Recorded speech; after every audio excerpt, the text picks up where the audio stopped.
Let's see how many times I can confuse 33 and 35 in this video.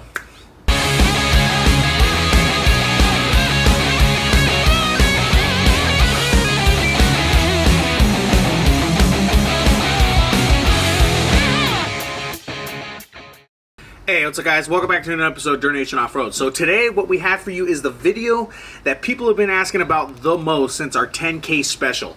And that video is, how did we cram these beefy 35-inch tires underneath our 2017 Toyota Tacoma? For those of you who regularly watch the channel, you know that we've been running Tacoma with 33-inch Thunderers for the longest time now. Really good setup. I mean, stock wheels, 1.25-inch spacer, and 33-inch mud tires is a great setup for a Tacoma. It works really well. It's more of a budget way to do it, and it just works. So, you know, nothing wrong with that, but we were starting to get to a point where we needed 35s on this truck. I'm getting hung up all the time. I'm high centering, and I'm doing this, my diff is scratching against every single solitary rock at Gold Mountain. I'm tired of it. So we needed the truck on 35s, and that's why we made this happen. So for this video, what we'll be doing is giving you a breakdown from front to rear, suspension, parts that we use, things that we did in order to cram the 35s underneath the truck. Now, I would consider this to be a budget way how to do it, but it is going to cost you some time, it is going to cost you some money, and it is what it is. You know, there's no fix-it simple way to do it, but this is probably the cheapest way that you can cram 35s under your Tacoma. But let's get to the details. Starting with our wheels and tires, as you guys know, we are Team Thunderer here on Dirt Nation. So we're running 35-inch Thunderer track grip MTs, and those are mounted on some Method race wheels, and those are the 704 model. Now the tires in terms of the size is a 315 70 17-inch wheel, which means it's not a true 35. It's like 34 and a half or something like that, but it's as close as you're gonna get to a 35, especially with these weird size combinations that they have. It's a 35. That it is what it is. You're not going to get any closer with any other tire size unless you're buying a 35 exactly. But besides the point, the wheels is the Method 704s. This is one of their like trail series race wheels, which are really cool. They just came out with them. They got the bead grip technology, which means you can run lower tire pressures without a bead lock, and you don't have to worry about your tire popping off or anything like that. So pretty cool. The wheels are, like I said, 17-inch by 8.5 wide, and it's a zero offset. In addition to the wheels and tires, I'm still running the 1.25 spacers that I've always been running. Now, I didn't have to run these in order to do this setup, but I wanted to because I like the wider stance, and I do want to keep the wheels and tires a little bit farther away from the body so that it prevents as much rubbing as possible. Plus, these are hub-centric, wheel-centric, and I'm taking every precaution I can. Like spacers, yes, they cause more stress on drivetrain, but I'm doing it the best way you possibly can, and I've been doing it for years, so it's pretty good there. For suspension, I have the same 3-inch Old Man Emu lift kit with heavy-duty springs that I've always had. A couple other things that I did that were different, but the shocks themselves, 100% the same. Now, side note, if you're going to do an aftermarket bumper, make sure you have heavy-duty springs. I've always had heavy-duty springs. I got lucky when I bought the lift kit. But if I didn't, that would have caused me to sag just a little bit more to where I probably wouldn't be able to clear the 35s as well as I am right now. But just keep that in mind if you're purchasing suspension and expecting to do some kind of, you know, heavy bumper or off-road bumper, winch, anything like that. Now these shocks, like I said, they are a 3-inch lift. I really like that because a lot of the other aftermarket coils, suspension, you know, coilovers, whatever you want to call it, that you can get from like King, you know, Fox, Icon, even the Bilstein 5100s, all those are usually a 2.5-inch lift. This being 3-inch, it's just a little bit extra, you know, extra clearance to where you can maybe clear those 35s a little bit better, and you don't have to add any additional spacers, because honestly, spacers is not the way to go. I tried adding a 1-inch spacer on top of the 3-inch lift, and I did not like how it looked. I didn't like the angle of the ball joints, the tie rods, the CVs. It all just didn't look safe, especially with how hard I wheel the vehicle.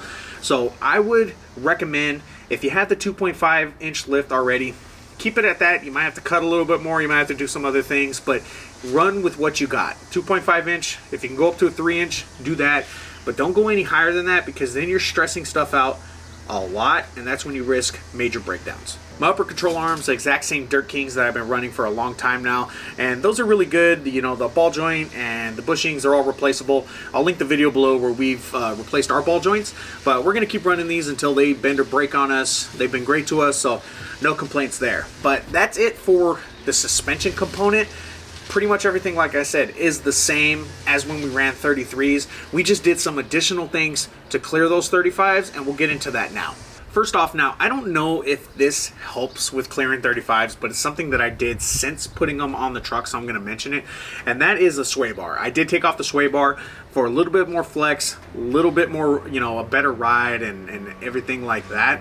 Now, we'll do a separate video on sway bar disconnection and the benefits and the dangers, because there's a lot of those too, of taking your sway bar off, because a lot of you have asked about it, and I definitely have some good feedback on sway bar stuff, but we'll have a separate video on that in the near future, maybe in the next couple weeks, but stay tuned for that. But point is, I did take off the sway bar when I put on 35s, so that's a thing. Don't know if it helps them clear any better or not. Next thing I did was I did cut the front bumper, obviously, chop the stock bumper, and we did put an aftermarket bumper on. Now, you don't have to necessarily do all that. You can get away with just chopping some of the front bumper so that it does clear the tires. Or you could chop the whole front bumper for a really high clearance, you know, front bumper stock thing going on. I'll drop a photo of, I forgot his name, Yoda Erica. That guy's dope, and I remember seeing a photo of his truck without the front bumper, and I thought it was the coolest thing in the world. So ever since then, I've always wanted an aftermarket bumper or to chop the bumper, but we opted for an aftermarket bumper, which we have the Weston Outlaw bumper, and this thing gives plenty of clearance, have no problem with the tires rubbing in the front or anything like that. Also, what we did was we ripped out all the plastic from inside here. So you have all this like inner plastic and stuff like that. We cut all of that stuff out. Now, the problem with doing that is your fender guards right here are bolted onto those. So you have the combination of the clips for the fender guards as well as the inner fender plastic, you know, being bolted, and it all holds together. When you take those out, now you're relying on those plastic clips. So I would consider either replacing those plastic clips if they're coming loose or breaking or anything like that, or maybe just cut the parts of the plastic that is rubbing. I decided to just cut it all out of there because this is a wheeling truck, and that's, you know, it's not meant to be pretty or anything like that. So we decided to just cut it all out of there, and it's been working well for us. You know, we're not having anything that we're rubbing on. Now, the last thing that we did for the front is the most important part of your 35's build, and that is the body chop. Now, the body chop is pretty popular for Tacomas, and what that is has you cutting away a part of the body on the inner fender and welding a new plate on there, and that'll give you an additional 1 to 1.5 inches of clearance for your tires. Now, this body chop is mandatory for 35s, and it's highly recommended for 33s. You can get away with it. I ran mud terrains and rubbed all the live long day, but if you don't want to rub at all with 33s and rub a little bit with 35s with the 3-inch lift, get yourself a body chop. That's an important part. And if you're trying to clear anything bigger than that for whatever reason, you're gonna have to relocate your entire body mount. So the body mount that goes in between the body and the frame is located right where you're cutting. So you're gonna have to relocate that entire thing if you want to do 37s or 40s, but I don't think anybody's doing that on IFS suspension, so that's, throw it out the window. Now, the plates that you'll need for the body chop, you can pick them up at most off-road shops. I went ahead and picked mine up from Solo Motorsports, and Paul, who works at Solo Motorsports, actually helped me out with the fabrication work to get all this, you know, done. He did a beautiful job, and a huge shout out to him for helping us out with that. Drives a badass FJ. You guys have seen him on our videos before, so shout out to him for that. So that's everything for the front. Currently, when I'm going forward, the tires will rub a little bit at full turn, full lock, and a little bit more on a flex, but it's perfectly fine, and you know, it's doable for me. And as for reverse, I do rub a lot in reverse.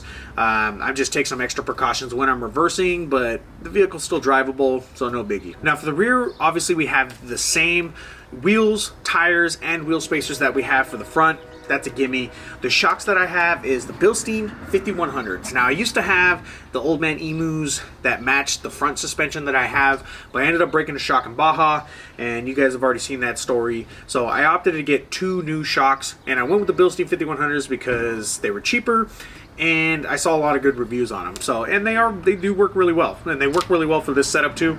They have plenty of, you know, length to work with the lifted truck, so we're good to go. Leaf springs, I have the Icon Add-A-Leaf with the stock overload spring still installed. Now, depending on who you talk to, some will say leave the overload leaf in, some will say take it out. It just depends, and for your preference. If you're towing, you definitely need that overload leaf, because that's going to help you from sagging and bending your leaf springs when you're towing something heavy. When I first mounted the 35s, I left the rear as is, and I ended up rubbing a lot on our first trip to Pilot Rock and future maybe 2 or 3 trips that I've done. Since then, I decided to put the overload leaf back in. Now, if you guys are going to do the same, I would say, first of all, do it all together. When you do your Add-A-Leaf, leave the overload spring in there. The only thing you're going to have to make sure you do is take a grinder and cut off one of the brackets that holds all the leaves together, because the Add-A-Leaf has its own set of brackets to hold everything together, and that overload leaf, you're going to have to cut one off so that it'll fit under there nicely. In addition to the suspension work, I ended up taking out all that plastic from the inside of the fender well on the rear, as the same as I did on the front. And since I did the overload leaf add-on and took out all that plastic, I haven't rubbed the 35 since, and that's a big plus. And that's about all you need to clear those 35s on your truck. I'd say it's the bare bones way to do it, and probably the cheapest way. So what I'll do is I'll include a full parts list and some links of stuff that I got. That way you can take a list of what I've done to my truck, take a list of what you have on your truck, and slap it all together. That way you can fit some 35s on your truck. There's some other ways to do it, and there's some better ways to do it, but this is just the way I did it. And obviously you guys are going to see for the next couple months how that works out for me. How many tie rods do I break? How many axles do I break? How many times do I get hung up on a rock? Let's see how it goes. But getting into the daily driving and performance of the 35s on the truck. First off with daily driving, the gas mileage, you can kiss it goodbye. Because I went from 15, 16 miles per gallon with 33s. Now I'm down to like 11, 12, like 12 and a half if I'm driving downhill a lot. The gas mileage is crap, but that's expected, and the power loss is definitely real. Not so much with daily driving. I don't notice it because I do have the pedal commander and I can just turn it up and do all that stuff. But when it comes to off-road, you definitely feel the power loss. I find myself going to 4-low much earlier in my process of off-roading than I did with the 33s. But the good thing is I do have some 529 nitro gears on the way for the Tacoma. They've already been ordered. I've already paid for them. They just got to show up at my door, and then we'll do an install on those. In addition to the 529s, we have an ARB front locker with the compressor and everything, all that good setup. So once we do all that, we'll continue giving you guys feedback on how's the gas mileage do, how's it do with everything else, and that'll be, I'm really looking forward to that, because this truck's really starting to come together to where we can start to do some really truly stupid trails. It's gonna be a lot of fun, guys. Now, some quick side notes for you guys that are considering 35s on your Tacoma. Look, I get it. You don't see a lot of them. 33s is really, really easy to do. And 35s on a Tacoma, that's like the mecca of off-roading, right? Once you get to that point, once somebody sees your truck on 35s, it's just like, whoa! You gotta make sure you do it right. Make sure you lift your vehicle right. Make sure you're putting good parts on your vehicle. Don't buy cheap crap. Do it as best you can within your budget, or just don't do it yet. Save, do all that stuff. In addition, if you're not doing it already, carry extra parts with you. Since I started off-roading, I collect more parts for the Tacoma, but since I got 35s, I'm carrying more suspension parts. Control arms, I keep my stock ones with me all the time. I have an extra CV axle, which it fits both sides in case one side, breaks down. And then I always carry extra tie rods. I carry an inner tie rod with the tie rod end, just because once you go 35s, or if you lock your front, you're gonna start breaking stuff. It's just, it is what it is. Don't leave yourself stranded.